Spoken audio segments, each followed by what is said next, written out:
The release of Modern Horizons 3 has got some crazy stuff going on in the secondary market. In today's video, we are going to discuss a card that jumped over 940%. And of course, what would a video like this be without talking about Eldrazi's being bought out?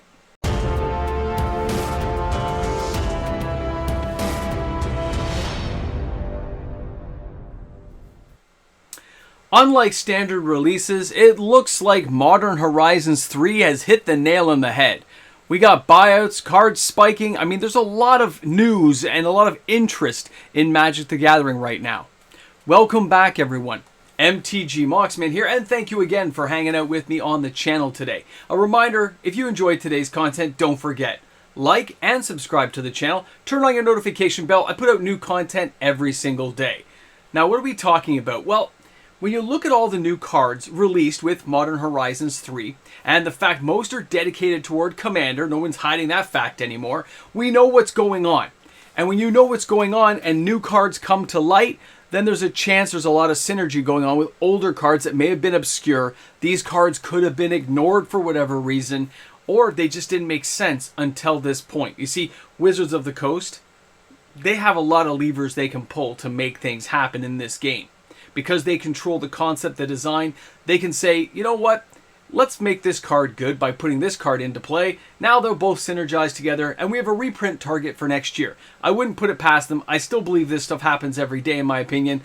But that's okay, because we still get to talk about it, and that's pretty exciting. So, we have a card spiking I want to talk about today, and then, of course, I want to cover what's going on with this buyout. So let's start today with the card that's jumping like a huge amount, okay? This is Boom Bust. We're going all the way back, if you can believe it, to Planar Chaos. Now, this card, I mean, okay, let's take a look. Let's go over, let's stop jumping ahead of ourselves, Moxman. Let's discuss the card. Boom is a sorcery. Destroy target land you control and target land you don't control. Didn't say basic, didn't say non-basic, didn't say legendary. You can just pick. And then there is Bust. Destroy all lands. You have a couple options there. I like that. Later in the game you can use one, early in the game, but why would somebody want to buy this card?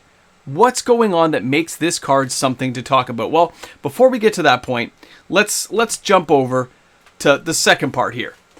On June 11th, this card was $1.50 US.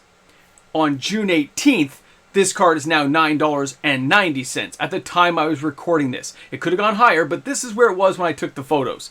Now, that means we've seen this thing jump 949% in the last couple of days. That is a major jump in price. And we actually have to ask ourselves, like, what's going on with this type of price jump? Why does somebody desire this card? Well, there's a few factors to take in, and a lot of it has to do with what's going on with Modern Horizons 3. Yeah, now this card's from Planar Chaos, I get all that.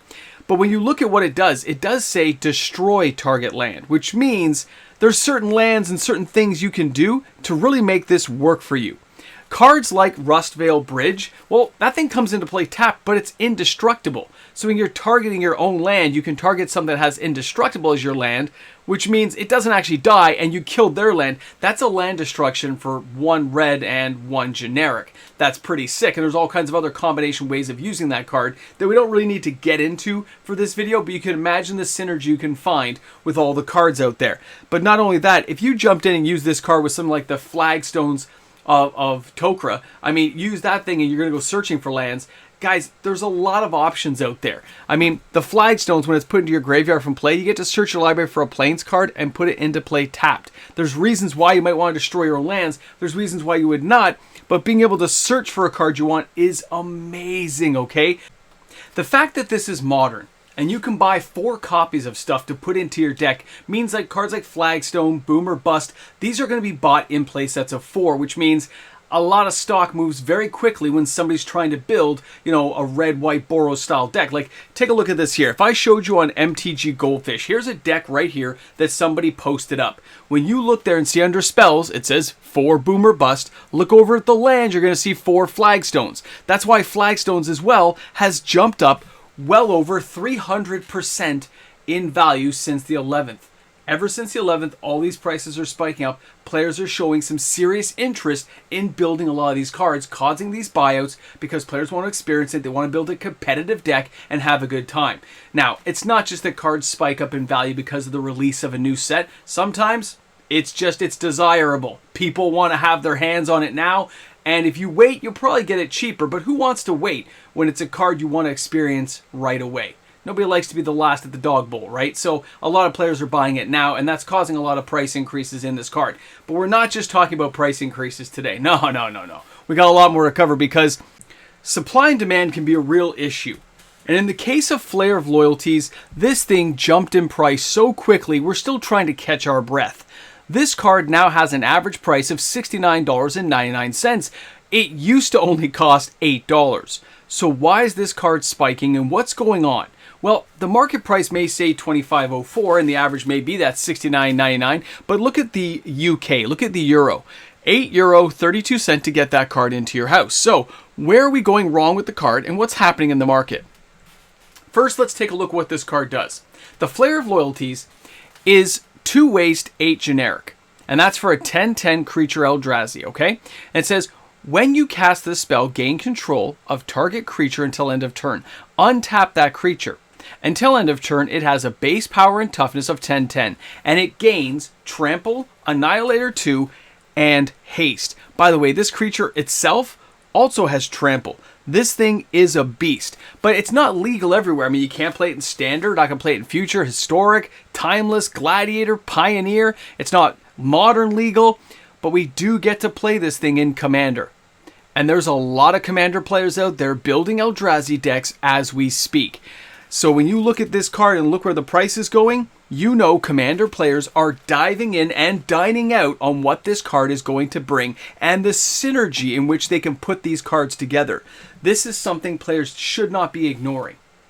A card like this can wreck you because of the Annihilator and with all the other cards we're starting to see that have Annihilator. Now, of course, even older cards like the 20-cent cards like Ulamog Crusher, they've all seen a massive upsurge in actual sales. But there's no supply-demand issue for those cards. A newer card like this that doesn't have reprints means it's a singular. Commander Masters. You want this card? There's only so many copies. Now you got to pay the piper. Now you got to buy the card. You got to dine out on some heavy money to get it into your deck construction. And a lot of players will still do it. Although I'm more of the person who will wait and watch, and if I know a card spiked and I am interested, I know that the luster wears off. These cards often do not stay at the current price trending prices they're at right now. It's just a popular card with a popular concept and a popular idea. And when you're talking about MTG finance, you need to recognize that the price today is not the price tomorrow. Right? It's just like the stock market. Somebody's trying to sell you something at a certain price. You can say yay or nay. If you say nay, you have tomorrow to try to renegotiate a better price. And if you don't like that price, you can go the day after.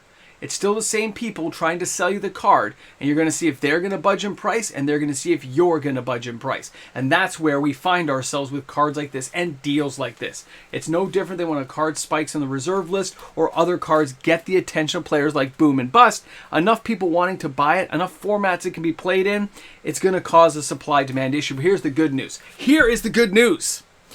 I heard that Wizards of the Coast likes to do reprints. Cards like this, if they stayed high enough this long, it's getting a reprint a lot faster than people realize. It'll hit the red hot sheets. If Wizards are like, woo, look at what this card is doing. Get our actuarials on this. How many copies are selling? Can we blend this into our next big Modern Masters Ultimate Denial set? It's going to end up going that way. So even when you lose, you're still going to win in the long run if you can wait and have the patience for it like myself. But a lot of us don't like to. A lot of us want to experience it now and not wait 2 years from now to try that card out. And I can understand that. Waiting longer, even if it only saves you a couple of bucks, some cases, the couple of bucks is not worth the squeeze on the juice. You want to play with it now. You want to enjoy it. You want to dine out on the awesomeness that is some of these cards. And I can totally understand that. Well, here we are at the end of the video. I hope you guys found this video informative. I hope you guys enjoyed it. And I hope to see you guys back here tomorrow.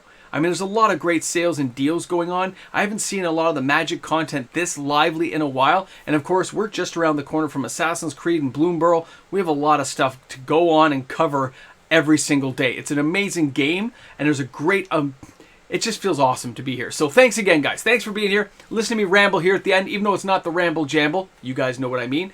And we'll see you tomorrow with another video. Have an awesome day. Man, buyouts, they're back. Hey guys, a big shout out and thank you to the fantastic patrons of this channel. Because of the amazing patrons supporting each and every day, we're able here on the channel to put out daily uploaded content for everyone to enjoy. So if you're a patron, a YouTube membership member, thanks a lot for joining the team and supporting my channel as we continue to grow and bring something awesome to the world of Magic the Gathering. I'll see you guys tomorrow. Welcome back to the end of the video. Welcome to the Ramble Jamble, or Byway. Depending if you're Canadian, you know what Byway is. Some of you guys are going to know. Some of you won't know. And a Byway was like a really cheap department store. I talked about it on the live stream, but it's one of the shirts I got for Father's Day, and I really appreciate that my wife and kid got these for me. It's pretty awesome. So, here we are at the end. Now, these buyouts, they're not going to stop. It's going to go for a few months because there's just so many cards that people haven't discovered yet. That forget, because there's such a large amount of cards, how some of the synergy is going to work with these cards. It's going to give Wizards of the Coast a lot of reprint targets to go over. It's going to give a lot of flow to the market. A lot of cash is going to come in and out. Some people are going to get rich. Some people are going to have a lot of fun. I like what I'm seeing. I like seeing the market this lively. It's just good for business. It's good for the game. It's good for the health of the game. I know some people say they overspend on cards. They don't have... As long as you had fun and you enjoyed it, it's your money, it's your hobby, do what you want with it. I like that idea that we're responsible for how we spend our own money. I like to give advice on that, and sometimes I like to over-talk about it, but at the same time, nobody has to listen. Guys, have a great one. We'll see you tomorrow. Ramble Jamble! Ramble! Ramble! Jamble! Ramble!